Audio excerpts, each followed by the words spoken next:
Eggleston or, you know, the history of photography was very much a part of his work as much as anybody else's. It just wasn't as obvious to me at the time because it wasn't in black and white and it wasn't grainy. You know, well, it was, some of it's grainy, but yeah.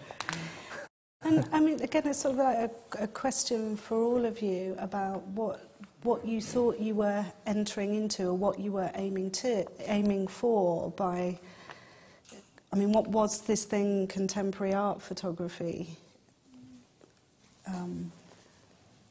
I don't think I guess I never really thought about it exactly in that framework as it was what I was, you know.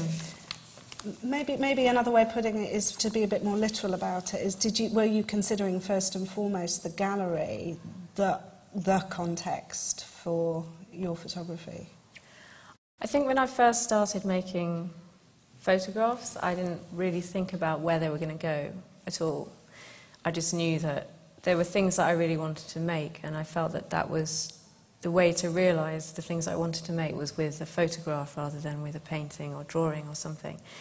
And I think later, once I'd made the first like set of images that I made was probably about 10 of them, which is what I applied to the Royal College with. Then I started to, sort of in that period, that was around 1997, I guess, when I started making images. Early 97, and then, yeah, so about within a year I started to think, well, what do I want to do with these images now I have, you know, and I started printing them in a friend's darkroom.